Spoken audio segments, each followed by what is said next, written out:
Vous avez le droit d'être heureux et vous êtes les seuls à pouvoir le faire en fait.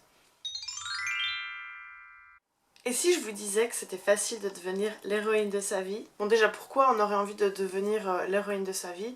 C'est comme si on reprenait les rênes de notre vie, on reprend les choses en main et on arrête de se plaindre et d'être constamment malheureux et de voir tout en négatif. L'idée c'est vraiment de trouver des solutions pour remettre du positif dans sa vie et être quelqu'un d'heureux. Personnellement, j'ai passé à travers plusieurs obstacles ces dernières années. Si vous me suivez sur la chaîne, vous le savez, j'ai eu plusieurs difficultés, on va dire. D'un côté, j'ai eu un burn-out, ensuite un éveil spirituel qui m'a apporté beaucoup de choses. Puis, il y a eu 2 décès dans ma famille et ça m'a énormément touchée. Tout ça, vous pouvez le découvrir dans d'autres vidéos que je vous invite à regarder et vous abonner si jamais c'est pas déjà le cas. Mais aujourd'hui, je voulais vous parler d'un livre qui s'appelle Achète-toi toi-même ces putains de fleurs de Tara Schuster. Je ne sais pas du tout comment on dit ça, mais je vais l'appeler comme ça, Tara Schuster. Donc ça fait longtemps que je voulais lire ce livre, il était sur ma liste, c'était vraiment le côté du titre qui m'attirait, parce que j'avais ce côté où j'espérais toujours qu'on m'offre des fleurs, et puis quand j'ai vu ce titre, je me suis dit mais en fait effectivement pourquoi moi-même je m'achèterais pas mes propres fleurs. Et au final, ce bouquin parle pas vraiment de ça. C'est un livre de développement personnel, clairement, mais ça parle pas vraiment... Ça parle surtout de la vie de l'autrice, donc Tara. Et elle raconte un peu ses malheurs, comme quoi à 25 ans elle s'est retrouvée au plus bas et qu'elle avait juste envie de s'en sortir, et elle nous explique un peu les étapes qu'elle a traversées pour aller mieux. Et comme sur ma chaîne on parle beaucoup de choses qui nous font du bien et des choses qu'on peut mettre en place pour se sentir mieux, bah je me disais que c'était important de vous en parler, parce que même si au final j'ai pas apprécié énormément le livre, j'ai pris beaucoup de notes quand même, et il y a plein de leçons qui sont positives et puis qu'on peut, voilà, on peut rebondir dessus. Et du coup aujourd'hui je voulais vraiment vous parler plutôt de la partie devenir l'héroïne de sa vie. Ce que j'ai pas forcément apprécié dans ce bouquin, c'est je pense la personne de l'autrice. Je pense qu'on est juste pas compatibles. Elle adore Paris, elle se dit des fois quand ça va pas qu'elle s'imagine à Paris, et rien que ça pour moi cette romantisation de Paris je comprends pas. Elle a des problèmes un peu à mon sens superficiels. Elle a une réalité qui est totalement différente de la mienne, parce que vraiment c'est une américaine qui a son petit train-train d'aller boire son smoothie, faire son yoga au bord de la plage, et puis... Ah, il y a eu des trucs qui m'ont dérangé quand même dans ce bouquin, et un autre truc qui était pas mal dérangeant, c'est le ton du livre qui est, je trouve, trop agressif. Après ça peut plaire à certains, moi ça m'a pas plu. Voilà. Mais quand même, il y a eu pas mal de moments où je me suis retrouvée et puis que ça m'a fait du bien. Je m'excuse pour les reflets sur mes lunettes, hein, mais il fait un temps de chien dehors. J'ai mis ma lumière en cercle, du coup il y a peut-être des reflets, du coup je m'excuse. Bon alors, on va entrer dans le vif du sujet. Donc devenir sa propre héroïne, ça peut clairement paraître compliqué, on sait pas par quoi commencer, qu'est-ce que ça veut dire. C'est un peu l'idée de se dire qu'est-ce qu'on aimerait être. Qui est-ce que je serais si j'étais le meilleur de moi-même? Et quelle vie je serais en train de mener. Alors déjà, ça paraît très abstrait parce qu'on ne sait pas forcément ce qu'on a envie. Donc ce que Tara nous propose, c'est de faire une carte, une espèce d'état des lieux de qui on est aujourd'hui. Donc ça peut être des trucs tout bêtes, dire qu'est-ce qu'on aime, quelles sont les valeurs qui nous représentent. Par exemple, bah, moi je sais pas, j'aime la nature, j'aime les couleurs, mes valeurs c'est le respect, la gentillesse, ce genre de choses. Et du coup on a déjà une certaine base. Puis après, on va aller un peu plus loin. On va réfléchir aux choses qu'on aimerait qu'ils soient vraies par rapport à nous. Donc moi, clairement, par exemple, j'aimerais prendre en considération ma santé physique. J'aimerais l'inclure plus dans mes réflexions de tous les jours. C'est déjà un peu ce que je fais maintenant. C'est un processus. Et il y aurait aussi le fait de se prendre au sérieux et d'écouter ses émotions, ses besoins, ce genre de choses. Mais ça peut être très bien de dire, bah, j'aimerais être une personne qui va courir 2 fois par semaine. J'aimerais être une personne qui rend ses livres à l'heure à la bibliothèque. J'aimerais être une personne qui n'est plus en retard. J'aimerais être une personne qui se souvient de l'anniversaire des autres. Enfin, ça peut être plein de petits trucs quoi. J'aimerais être une personne qui a du succès dans sa vie. J'aimerais être une personne heureuse. Enfin voilà, vous avez vraiment libre champ de ce que vous voulez être. Mais de noter vraiment ça sur une feuille, ça va vous aider. Et comment on arrive à ça, d'un point A à la personne qu'on est maintenant et à la personne qu'on aimerait être? Alors, ce que Tara explique beaucoup, c'est le fait d'avoir une bonne relation avec soi-même. Parce que c'est vrai qu'au final, on est la personne avec qui on va passer le plus de temps sur cette terre. Du début de notre naissance jusqu'à notre mort, on est avec nous-mêmes. Donc c'est important de s'aimer. Et je sais qu'on vit dans une société où c'est pas forcément facile de s'aimer tous les jours, hein. On a des moments où le capitalisme il nous montre à chaque fois qu'on a plein de raisons de se détester et qu'il y a plein de solutions pour nous aider à aller mieux. Et que voilà, si on n'aime pas nos rides, alors il faut acheter une crème, on n'aime pas notre corps, il faut faire une cure amincissante. On est bombardé chaque jour par des idées qui sont fausses par rapport à la personne qu'on est, et du coup c'est important voilà, de faire la paix avec soi-même et de s'aimer, même si au final bah, c'est pas facile. C'est important donc d'être ami avec soi-même. Quand vous parlez à vous-même, j'imagine que vous avez souvent des émotions négatives ou des pensées négatives par rapport à vous-même. Peut-être que vous êtes en train de vous dénigrer tous les jours. C'est malheureusement assez commun et c'est quelque chose qu'il faudrait éviter parce que ça fait pas du bien. Clairement, on mérite pas ça. Il faudrait essayer de se parler à soi-même comme on parle à nos amis. Est-ce que vous allez dire à votre ami ouais ta robe là elle est dégueulasse, hein, t'as l'air vachement grosse. Ou alors est-ce que votre enfant vous allez dire oh t'es tellement nul. Pourquoi vous le dites pas aux autres? Et pourquoi vous vous autorisez à vous le dire à vous-même? Il n'y a pas de raison de vous asséner ce genre de choses. Et il y a une phrase que je trouvais très juste dans ce livre, c'était « Je suis capable d'être gentil avec les autres, alors pourquoi je ne serais pas capable d'être gentil avec moi-même » Après c'est vrai qu'on a ce côté intérieur de nous qui aime bien nous critiquer, et c'est important d'identifier ça en fait. Elle appelle ça, en anglais c'est frenemy, c'est friend et puis enemy, puis là c'est la meilleure ennemie, j'ai trouvé ça pas très bien traduit. Identifiez votre ennemi intérieur, celle qui est toujours là, cette petite voix qui dérange et qui est là pour vous critiquer, pour vous dire des choses méchantes par rapport à vous-même. Identifiez-la, vraiment. Vous pouvez lui donner un nom. Ça peut être une personne qui critique votre apparence, ça peut être quelqu'un qui critique vos actions, ou bien ça peut aussi être le syndrome de l'imposteur, quand vous essayez de faire des choses et puis c'est cette voix qui vous dit non mais laisse tomber, de toute façon t'es incapable, tu sais rien, les gens vont se rendre compte que t'es nul. C'est des petits trucs comme ça. Je suis sûre que vous avez ça aussi. On est probablement beaucoup de personnes sur Terre à avoir ce genre de conversation intérieure, malheureusement. Et de lui donner une identité, même un nom, pour pouvoir en fait lui parler, ça aide énormément. Par exemple, moi je l'appelle Brenda et je la vois comme une personne très condescendante qui vient donner son avis alors qu'on l'a pas invitée. Et du coup, ça permet de faire des trucs genre non, mais Brenda, ta gueule, je m'en fous de ton avis. Et c'est des petites choses comme ça aide. Donc, essayez de donner un nom à cette personne, cette voix intérieure, et n'hésitez pas à lui parler et à lui boucler le caquet en fait. Ce que Tara Schuster, elle dit aussi dans son livre, c'est éventuellement d'écrire une lettre à cette personne fictive qui est notre voix intérieure et dire ok bah j'ai compris c'est ça que tu penses, bah moi je pense pas parce que regarde je sais faire ça, et vraiment contrebalancer en fait tous ces arguments, et puis ça fait qu'on agit en fait contre ça, ça fait que c'est des actions concrètes plutôt que juste les paroles. Le fait d'écrire une lettre à cette personne, bah ça aide. Et moi ce que j'avais fait aussi pendant que je lisais le livre, c'est que j'ai sorti un petit papier et j'ai noté mes pensées négatives que j'ai de façon assez régulière, et je les ai notées. Et l'idée en fait après c'est de déconstruire ces pensées négatives et de les rationaliser. Sauf que j'ai pas eu besoin de le faire parce que quelqu'un d'autre l'a fait pour moi et a corrigé mes pensées négatives, et ça m'a fait du bien en fait que ça vienne de quelqu'un d'autre aussi. Voilà, c'est un travail que vous pouvez faire vous-même, mais vous pouvez aussi demander de l'aide aux autres pour trouver des contre-exemples si vraiment vous n'arrivez pas à voir ce qu'il y a de positif en vous. Ce que Tara illustre aussi à un moment dans son livre, c'est le moment où son père doit partir à l'hôpital et qu'elle se rend compte que c'est elle l'adulte et que c'est elle qui doit faire des choix, c'est elle qui doit prendre des décisions.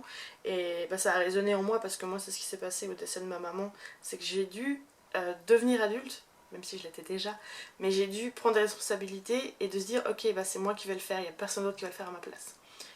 Et c'est ce qu'elle dit, c'est que personne ne va venir nous sauver, personne ne va venir faire les choses à notre place. Et de façon plus globale, c'est votre job de faire en sorte d'avoir une vie agréable. C'est pas à votre partenaire de vous rendre heureux, c'est pas à vos enfants de vous rendre heureux, c'est pas le dernier film sorti au cinéma qui va vous rendre heureux, c'est vous-même. Et vous vous êtes redevable en fait par rapport à ça. Et je sais que c'est pas facile à se l'avouer, mais vous devez vous écouter en fait. Pour atteindre un niveau de bonheur dans sa vie, c'est une responsabilité qui nous est propre. Et puis dans la même idée, il y a peut-être des choses qu'on n'a pas forcément envie de faire, qu'on déteste, genre aller chez le dentiste, faire un détartrage, aller chez le médecin, payer la facture du médecin, ce genre de choses. C'est pas forcément des choses agréables, mais là aussi c'est des choses importantes et on se le doit. Donc quand c'est des moments comme ça où on n'a pas envie d'y être, on n'a pas envie de faire ça, il faut se dire je le fais pour mon bien. Et c'est important, je me dois bien ça. Donc c'est aussi une pensée qui m'a beaucoup touchée, donc je voulais aussi vous le partager. Et puis même si au final on dit que personne viendra nous sauver, c'est quand même important d'être entouré des bonnes personnes. Regardez un peu autour de vous qui sont vos amis, qui est votre entourage proche, ça peut être votre famille aussi, vos collègues, les gens que vous croisez, un peu tous les jours comme ça. Qui c'est qui fait partie de votre entourage, avec qui vous vous sentez bien, quelles sont les personnes en fait qui vous font du bien, qui vous transmettent des choses positives. Et c'est justement ce genre de personnes qu'il faut garder autour de soi. Après, je dis pas qu'il faut éliminer tout le monde. Je sais qu'aussi, il y a des fois des personnes, c'est difficile de couper le lien. Mais faire une liste en fait des gens vers qui on peut se tourner quand ça va pas. Ou qu'on a besoin de conseils. Ce que Tara Schuster dit dans son livre, c'est qu'elle a clairement 3 post-it vers son ordinateur dans son bureau, où elle a la liste vraiment oui, il faut demander des conseils. Les autres, oui, peut-être. Ils sont sympas, mais bof. Et elle a une autre liste, c'est surtout pas. Et je trouvais ça drôle et intéressant parce qu'on a des personnes vers lesquelles on se tourne, mais à chaque fois, en fait, les conseils, ils sont pas agréables à recevoir. Je pense notamment des fois à la famille. On a envie de se confier à eux, et puis en fait, leur façon de fonctionner n'est pas du tout ce qu'on attendait, et c'est pas du tout ce qu'on voulait recevoir. Et du coup, de savoir vers qui se retourner quand on a des soucis ou on a besoin de réconfort, c'est hyper précieux. Et si vraiment vous avez des gens, vous vous rendez compte que c'est vraiment des gens négatifs qui vous font pas du bien et que vous avez la possibilité de laisser tomber, bah laissez tomber. Je sais que c'est jamais facile de dire au revoir à des amitiés ou des personnes proches, mais c'est pour aller plus loin et se sentir mieux. Donc c'est vraiment important, c'est aussi quelque chose qui vous ferait du bien. Maintenant on arrive dans la question justement du fait de s'acheter des fleurs à soi-même, de se faire plaisir, de faire des petites choses qui nous font du bien. Donc dans son livre, Tara nous parle voilà, que elle, son plaisir c'est de s'acheter des fleurs, des lys blancs. Et qu'elle se dit bah voilà, 7$ par semaine, ou je sais pas, oui à peu près par semaine, c'est pas du luxe, que j'ai le droit de m'offrir ça. Après elle parle aussi du fait qu'on peut s'offrir du papier toilette, 3 couches, qu'on le mérite en fait. Et c'est là que je me suis rendu compte aussi que j'ai clairement pas les mêmes valeurs qu'elle, mais c'est ok, hein. C'est totalement ok. Mais pour moi, par exemple, acheter du papier toilette avec 3 couches de feuilles, juste pour que ce soit plus agréable quand je vais aux toilettes, c'est clairement pas dans mes priorités. Et je pense que là aussi, on n'a pas la même réalité, c'est que on n'a pas les mêmes budgets dans la vie. C'est pas la même réalité. Et moi, par exemple, si je veux me faire plaisir, je vais clairement pas me focaliser sur me dire oh mon dieu, je m'achète du papier toilette à 3 épaisseurs de couches pour faire du bien à mes fesses. Clairement, c'est pas ça ma priorité et mon petit plaisir. Après, c'est vrai que l'idée du bouquet de fleurs chez soi, ça c'est quelque chose que j'adorerais pouvoir faire, mais je sais que pour l'instant c'est pas dans mes priorités parce que j'ai pas forcément les moyens et que ça me semble un peu du luxe en fait. Donc peut-être qu'un jour dans ma vie je pourrais le faire, mais pour l'instant c'est pas ça. Donc je pense que c'est une invitation à vous-même réfléchir qu'est-ce que c'est les petites choses que vous pouvez vous permettre qui vous font plaisir en fait. Je vous liste quelques-uns des éléments de la liste de Tara Schuster.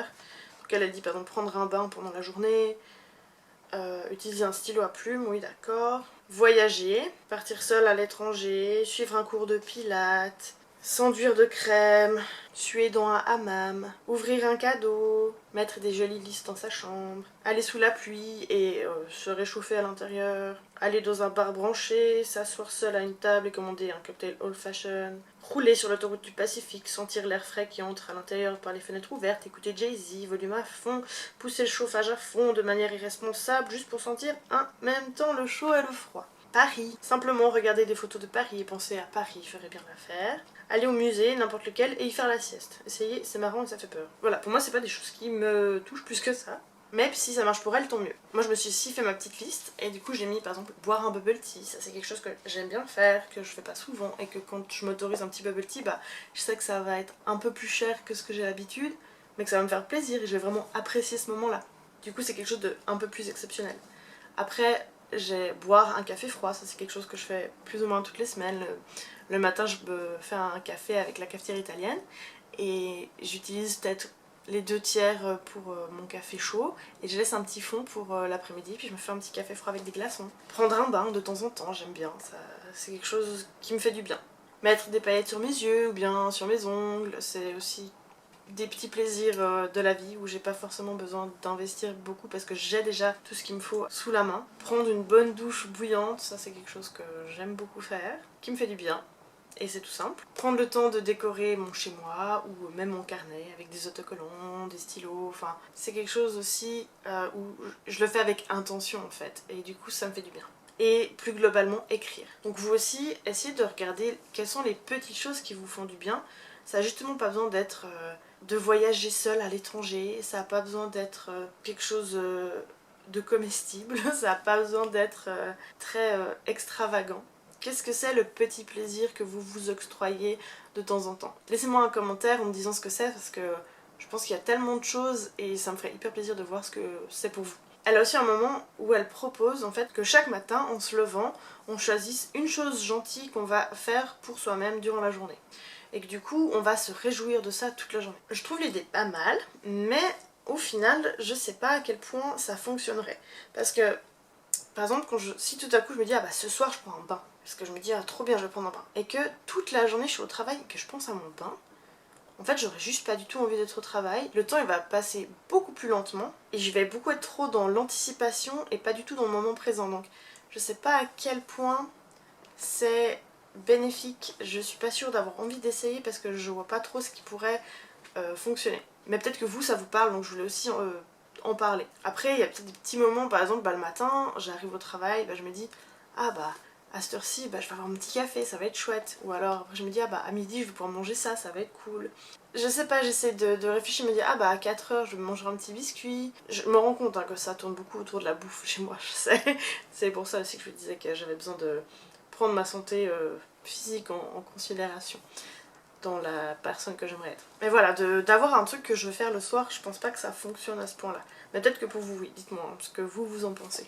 Donc vous voyez qu'il existe vraiment plein de façons de se faire du bien, de se sentir important dans sa vie et de se redonner de l'amour en fait. Parce que c'est aussi ça, le fait de devenir l'héroïne de sa vie, ça nous met en pole position de notre vie. Et comme j'ai dit avant, c'est pas facile, mais c'est justement en s'adressant des petits moments d'amour comme ça qu'on va retrouver cette place importante en tant que priorité pour soi-même en fait. Mais ça demande une volonté, ça va pas se faire tout seul. C'est quelque chose, voilà, il faut faire le choix de se dire ok, aujourd'hui je vais faire ça pour moi.